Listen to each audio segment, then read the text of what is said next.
Olá, pessoal! Bem-vindos ao módulo de Educação Financeira para Microempreendedores.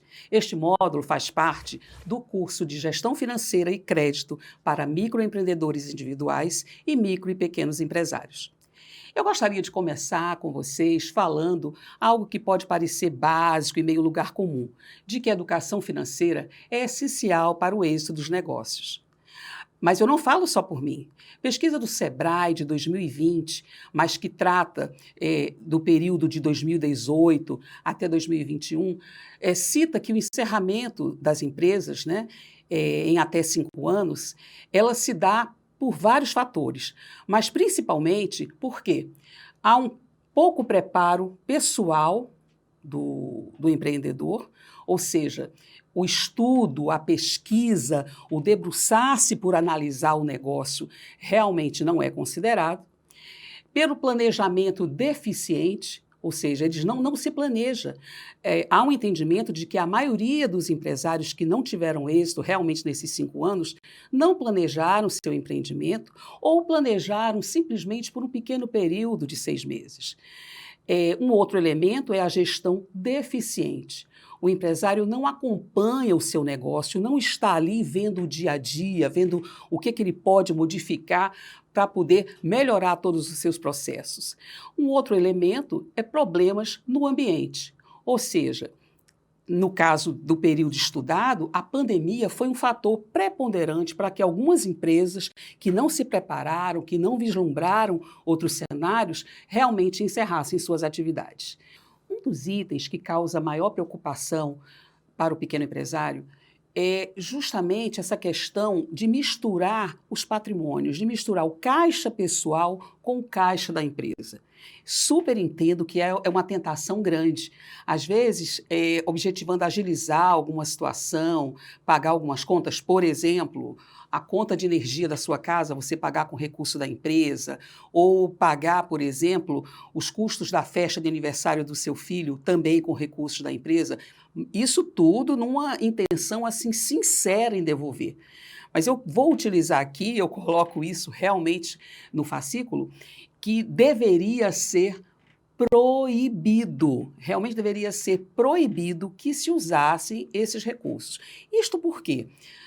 Além da dificuldade de você estar acompanhando, né, de estar ali tapando buraco mesmo, por assim dizer, existe um princípio contábil da entidade, ou seja, esses recursos eles não podem se misturar. Por quê? Porque você mascara de algum modo os índices, os números, a situação da empresa e isso pode trazer sérios problemas para o empreendedor.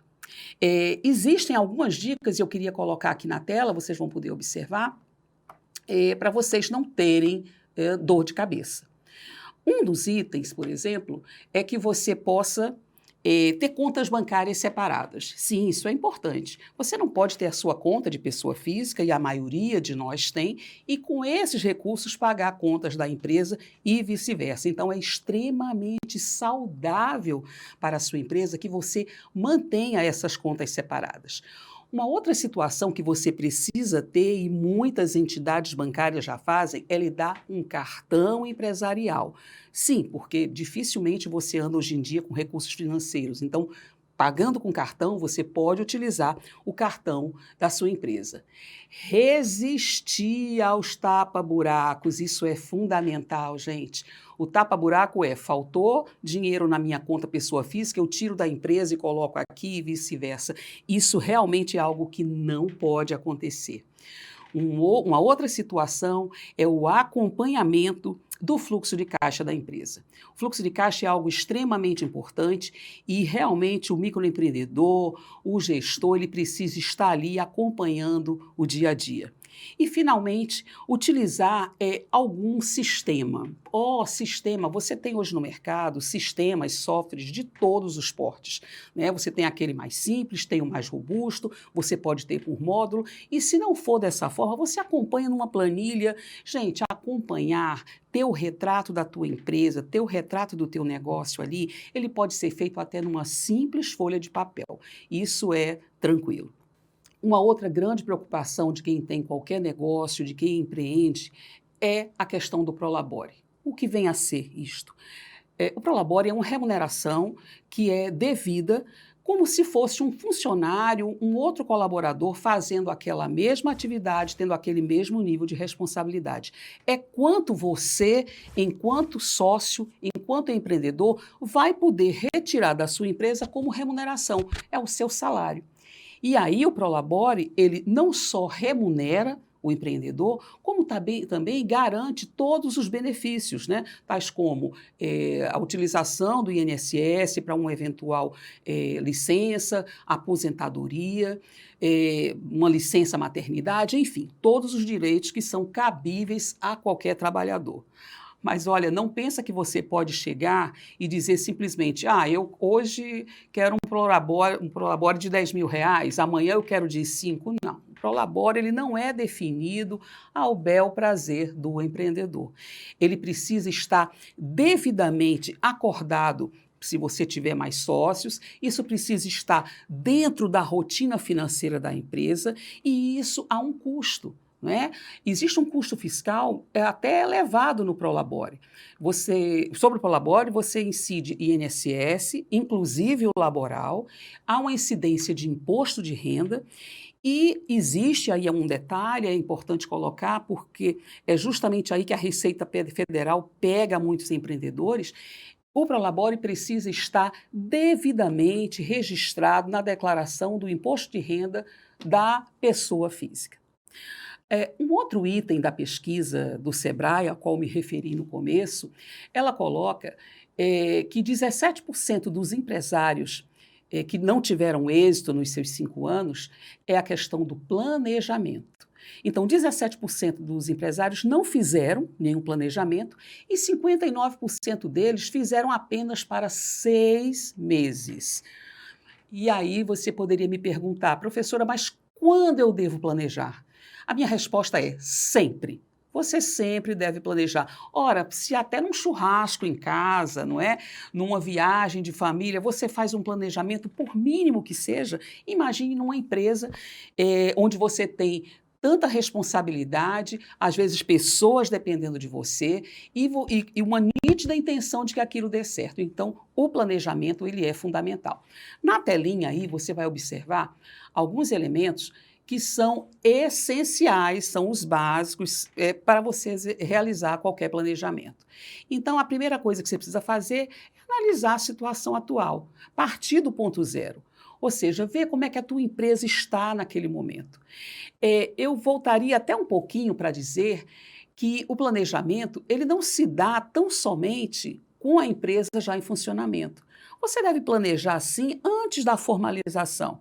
Eu já tive casos de cidadãos que desistiram simplesmente de abrir a empresa ao fazer um planejamento pré-formalização, porque perceberam que não estavam preparados ou que não estavam no rumo certo.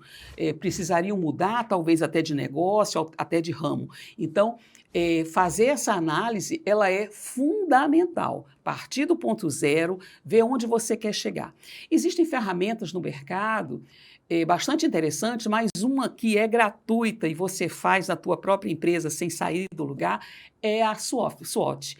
Ou FOFA, né, que é justamente aquela ferramenta que calcula quais são os pontos fracos, os pontos fortes, quais são os desafios, enfim, faz essa análise geral e esse item, essa ferramenta, ela certamente é objeto de um dos fascículos do nosso curso. Um segundo elemento importantíssimo para o seu planejamento é a definição de metas. Como já disse uma professora aqui no outro fascículo, você não vai dar uma de Alice, né? Você não vai, por exemplo, ficar sem saber para onde quer ir e aí qualquer canto, qualquer vento lhe favorece. Não. Você precisa ter em mente o que é que você quer atingir.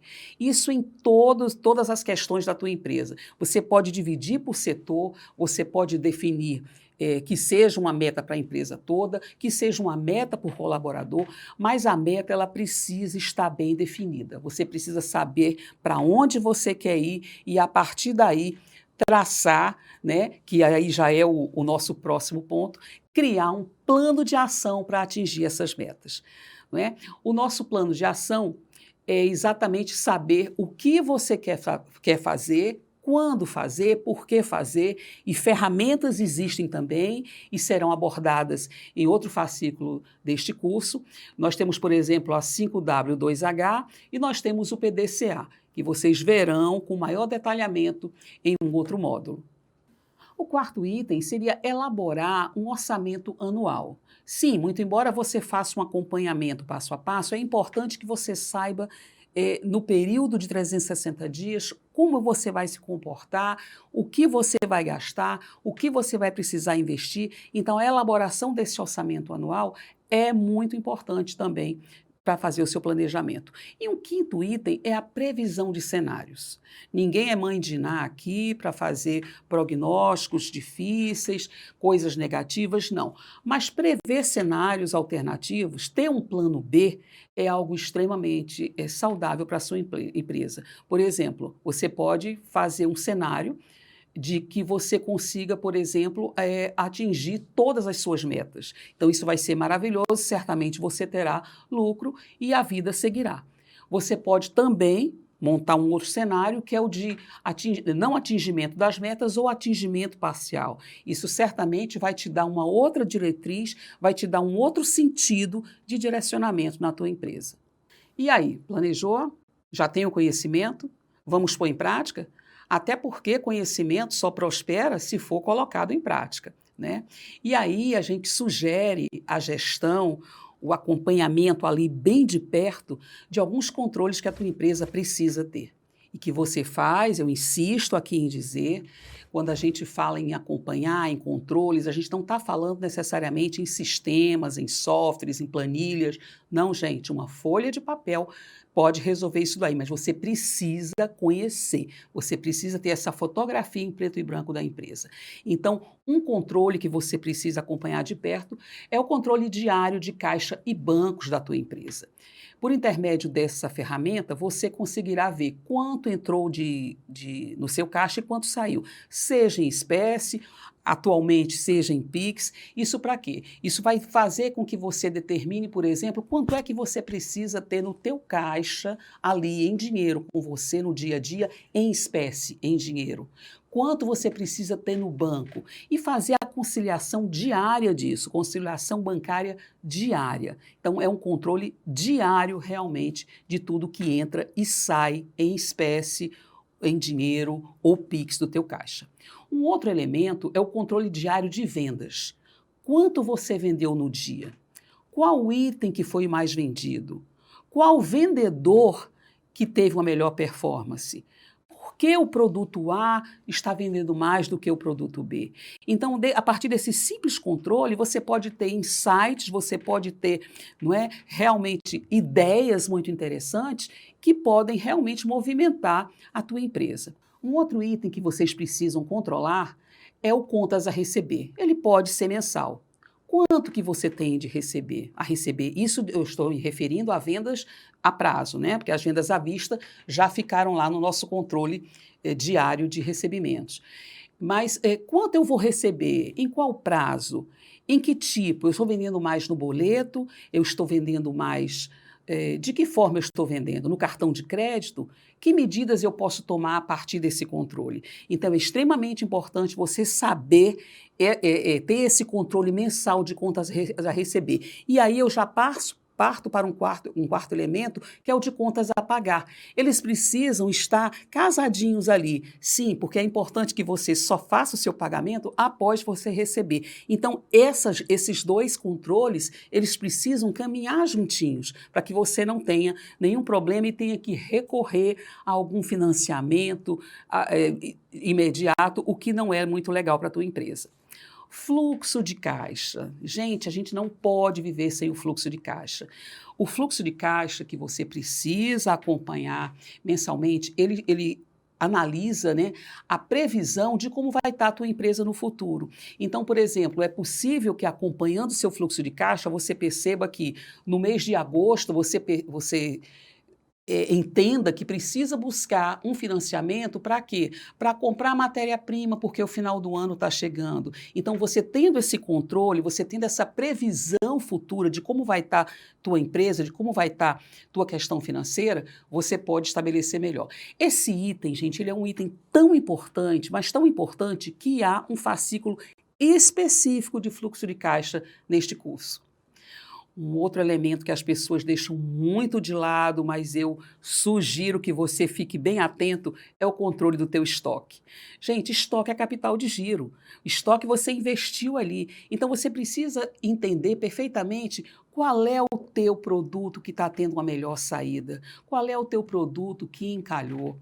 Um tempo desse, numa consultoria, nós percebemos que haviam itens no estoque da empresa que não tinham movimentação há anos, e aquilo estava compondo o estoque da empresa de forma danosa, né? Então, a sugestão da consultoria, que foi plenamente acatada pela empresa, foi de que ele buscasse fazer uma bela de uma liquidação desses itens, e isso foi feito, e você gerou caixa e tirou aquele item do teu estoque que estava sendo completamente perverso.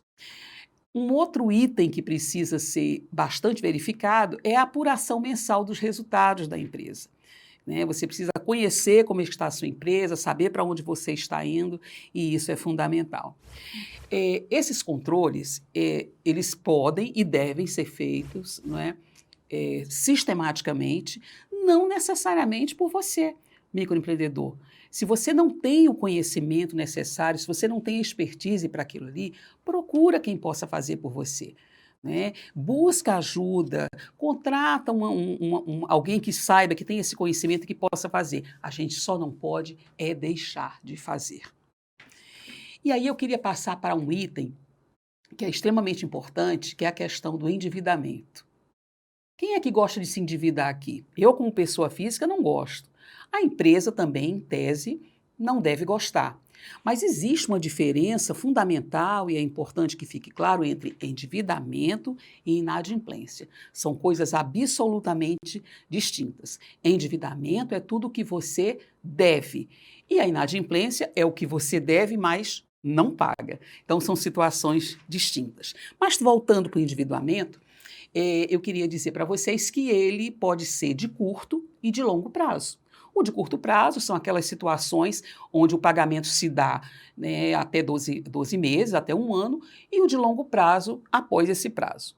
Mas e aí? É bom se endividar? Depende. Eu diria a vocês que depende. Por que que depende? Há situações que precisam ser vistas. Por exemplo, um capital de giro, não é? Que é o recurso de curto prazo mais conhecido do nosso meio empresarial. Com o capital de giro, você, se bem estruturado, se obtido no momento certo, ele pode proporcionar a você uma maior barganha com fornecedores, por exemplo. E o endividamento de longo prazo? A empresa pode querer expandir. Ela pode querer, por exemplo, aumentar seus maquinários, comprar um veículo, enfim, a expansão é necessária. Evidentemente que ninguém empresta sem garantias, não é? E quando empresta sem garantias, e a gente sabe que existe uma questão da agiotagem, por exemplo, ele te empresta sem garantias, mas em juros absurdos, situações completamente, não é, fora assim de qualquer curva. Nós estamos falando aqui de financiamentos estruturados, obtidos de forma idônea e junto a entidades que estejam realmente preparadas para isso. Então, eles emprestam com garantia. E o que é garantia? Garantia é um elemento que vai cobrir o risco daquele empréstimo, daquele financiamento que está sendo feito para você, num montante suficiente para quitar o principal e os encargos, garantir depreciação, enfim, tudo vai depender, naturalmente, da análise que o banco faz. E aí, o que é que pode servir de garantia? Nós temos, assim, no mercado hoje, dois tipos de garantia. Nós temos a garantia real, né, que normalmente se constitui de hipoteca, alienação fiduciária e penhor. E nós temos as garantias pessoais, também chamadas de fidejussórias, que são o quê? O aval e a fiança. Tudo isso precisa, gente, tá? Quando você faz um contrato com uma instituição de empréstimo, enfim, precisa constar do contrato como foi montada aquela garantia, em que bases aquilo foi feito. Tá? Muitas instituições financeiras têm linhas de crédito aí as mais diversas, né? E aí nós vamos ter um módulo específico para tratar dessa questão de linhas de crédito. Um outro item que eu queria trazer a atenção de vocês é a questão do ponto de nivelamento, ponto de equilíbrio ou break-even. O que é isso? É um indicador de segurança, né? Por exemplo, você planejou, definiu suas metas, partiu para as vendas, mas como saber se sua venda é suficiente para dar lucro ao seu negócio? Ou melhor, como é que você sabe quanto você precisa vender para ao menos empatar os resultados e não ter prejuízo? Você tem isso pelo ponto de nivelamento ou equilíbrio. Ou seja, qual montante eu devo ter para ter o equilíbrio? O cálculo desse ponto de equilíbrio é extremamente simples, como tudo que a gente tratou até aqui. Sei que vocês não estão assustados. E aí na telinha, nós vamos verificar, eu coloco aí a fórmula para vocês de como você calcula. Ponto de equilíbrio é igual aos custos fixos dividido pela margem de contribuição. E o que é custo fixo, Ana Cláudia? Custo fixo, pessoal, são todos aqueles custos que você tem na empresa para que ela opere. Ou seja, para você ter esse custo fixo, você tem que listar realmente e inserir todos os itens. Que itens? Suas despesas administrativas, água, luz, telefone, suas despesas de pessoal, salário, férias, 13º, as despesas com algum tipo de terceirização, contador, financeiro, as despesas anuais que sim você precisa trazer para o custo da sua empresa, como IPVA, IPTU, naturalmente quando for o caso, tudo isso compõe o teu custo fixo. Não esqueça de nada sob pena de mascarar o teu ponto de equilíbrio. Coloca realmente ali todos os custos fixos que você tem. E divide isso aí pela margem de contribuição, que é o quê? É o ganho bruto sobre as vendas dividido pelo ganho após excluir o custo de produção e os impostos. Então, nesse cálculo que a gente colocou aqui, coloquei a formulinha e aí nós vamos supor, tá? E aí eu preciso dizer que não é receitinha de bolo. Tá? Ponto de equilíbrio, mesmo que você se compare com uma empresa do teu mesmo segmento, do teu mesmo porte, ele tem que ser calculado com a carinha do teu negócio. Não dá para você comparar, o meu ponto de equilíbrio é X, o teu é Y, porque vocês podem até analisar por quê. De repente, um tem um estudo melhor sobre os seus custos e conseguiu diminuí-lo.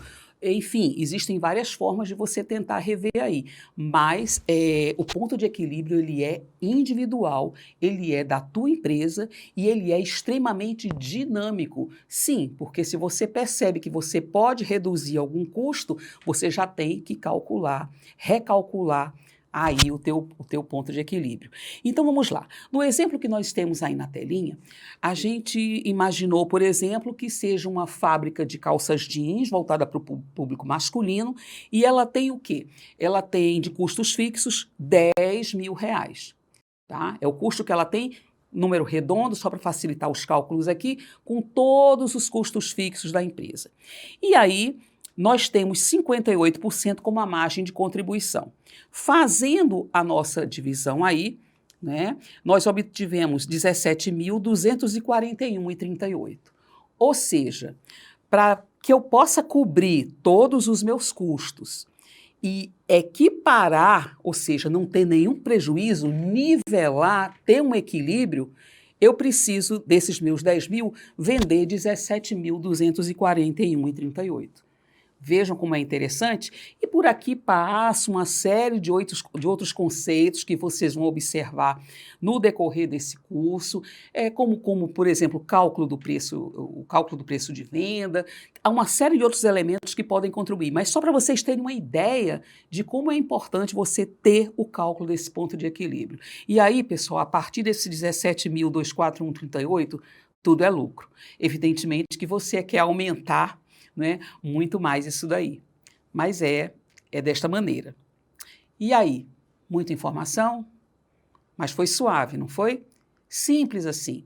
Pode parecer muita coisa, mas se vocês forem fazendo o passo a passo, estruturando a tua empresa da forma como a gente sugere, certamente você vai ter a saúde financeira do seu negócio e não vai ter problema nenhum.